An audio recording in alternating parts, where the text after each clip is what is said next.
Right properties ఇప్పుడు వచ్చేసి మనం ఇండిపెండెంట్ హౌస్ అయితే మనకు అమీన్పూర్ లొకేషన్లో అయితే ఉందండి. ఇది వచ్చేసి మనకి నార్త్ ఈస్ట్ కార్నర్ పెట్టండి. టోటల్గా మనం చూసుకోవచ్చు. ఇది G+2 అయితే మనకి ఇండిపెండెంట్ హౌస్ సేల్కి అయితే వచ్చిందండి. ఇది వచ్చేసి మనకి 115 స్క్వేర్ యార్డ్స్లో అయితే ఉంది. మనకి శ్రీ చైతన్య జూనియర్ కాలేజ్ కూడా నియర్ బైలో ఉంది. అండ్ మనకి అది వచ్చేసి 40 feet రోడ్ అని మనం చూసుకోవచ్చు. దీని పక్కన వచ్చేసి కూడా మనకి పార్క్ అయితే కూడా ఉంది. ఇదైతే మనకి మంచి లొకేషన్లో అయితే ఉందండి. మనకి ఇది వచ్చేసి టోటల్గా మనకి 1.25 CR అయితే కోట్ చేస్తున్నారు. ఇప్పుడైతే మనం అమీన్పూర్ లొకేషన్లో ఉన్నామండి. అమీన్పూర్ లొకేషన్లో మనకి G+2 ఇండిపెండెంట్ హౌస్ సేల్కి అయితే వచ్చిందండి. ఇది వచ్చేసి మనకి 115 స్క్వేర్ యార్డ్స్లో కన్స్ట్రక్షన్ అయితే చేశారండి. ఇది టోటల్గా వచ్చేసి ఫస్ట్ ఫ్లోర్ అండి. ఫస్ట్ ఫ్లోర్ ఏంటంటే ఫస్ట్ ఇది వచ్చేసి మనకి హాల్ అండి. హాల్లో మనకి చాలా స్పేషియస్గా అయితే వచ్చింది. టోటల్గా ఫాల్ సీలింగ్ ప్లస్ మనకి ఇది ఫ్లాట్ అయితే చేశారండి వాళ్ళు. అండ్ నెక్స్ట్ వచ్చేసి లెఫ్ట్ సైడ్లో అయితే మనకి కిచెన్ అయితే ప్రొవైడ్ చేశారు. మనకి ఎల్ టైప్ గ్రానైట్ అయితే ప్రొవైడ్ చేశారండి. వన్ సైడ్ వచ్చేసి మనకి షెల్ఫ్స్ అవి కూడా ప్రొవైడ్ చేశారు. అండ్ నెక్స్ట్ వచ్చేసి చిల్డ్రన్ బెడ్రూమ్ అండి. చిల్డ్రన్ బెడ్రూమ్ వచ్చేసి మనకి 10/12 అయితే సైజ్ అయితే ఉంది. అండ్ మనకి వన్ సైడ్ వచ్చేసి మనకు ఇదైతే ప్రొవైడ్ చేశారు. షెల్ఫ్స్ అయితే ప్రొవైడ్ చేశారు. వన్ సైడ్ వచ్చేసి మనకి కామన్ వాష్రూమ్ అయితే ప్రొవైడ్ చేశారండి.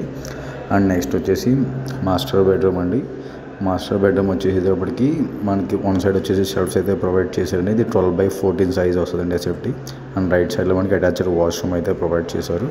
ఇది వచ్చేసి టోటల్గా ఫస్ట్ ఫ్లోర్ అండి. ఫస్ట్ ఫ్లోర్లో మనకి ఫస్ట్ ఫ్లోర్ అయితే 2 BHK వచ్చిందండి. దీనిపైన కూడా 2 BHK వచ్చింది. సేమ్ యాస్టీజ్ అయితే ఉంటుంది.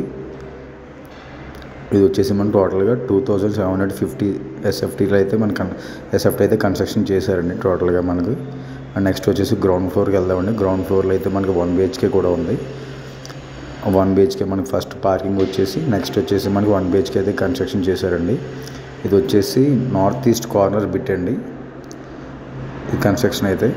ఇది వచ్చేసి కింద వచ్చేసి మొత్తం కార్ పార్కింగ్ అయితే వచ్చింది మనకి బైక్స్ అవి పెట్టడానికి. ఇది వచ్చేసి మెయిన్ డోర్ అండి. దీనికి కార్ పార్కింగ్ డైరెక్ట్ ఎంట్రన్స్ వస్తుంది అనేది. నెక్స్ట్ వచ్చేసి చిన్న గేట్ ఒకటి ప్రొవైడ్ చేశారు ఫ్రంట్ ఈస్ట్ సైడ్ వచ్చేసి. అండ్ ఇప్పుడు వచ్చేసి మనం 1 BHKకి అయితే వెళ్దామండి. ఈ 1 BHK వచ్చేసి మెయిన్ ఎంట్రన్స్ హాల్ అండి. హాల్ అయితే చాలా స్పేషియస్గా వచ్చింది. ఇక్కడ కూడా మనకి సీలింగ్ అయితే కూడా ప్రొవైడ్ చేశారు. అండ్ నెక్స్ట్ వచ్చేసి కిచెన్ అండి. కిచెన్ వచ్చేసి మనకి గ్రైండర్ అయితే ప్రొవైడ్ చేశారు చూసుకోవచ్చు మీరు. అండ్ వన్ సైడ్ వచ్చేసి మనకి సింగిల్ రూమ్ అయితే ప్రొవైడ్ చేశారు. ఇది 10/10 SFT సైజ్ అయితే ఉంటుంది. వన్ సైడ్ వచ్చి ర్యాక్స్ కూడా ప్రొవైడ్ చేశారండి. అండ్ నెక్స్ట్ వచ్చేసి కామన్ వాష్రూమ్ అయితే ప్రొవైడ్ చేశారండి కింద మీకు చూసుకోవచ్చండి. ఇది వచ్చేసి టోటల్గా 1 BHK అండి. గ్రౌండ్ ఫ్లోర్లో వచ్చేసి అండ్ ఫ్రంట్ వచ్చేసి మనకి పార్కింగ్ కూడా ఉందండి.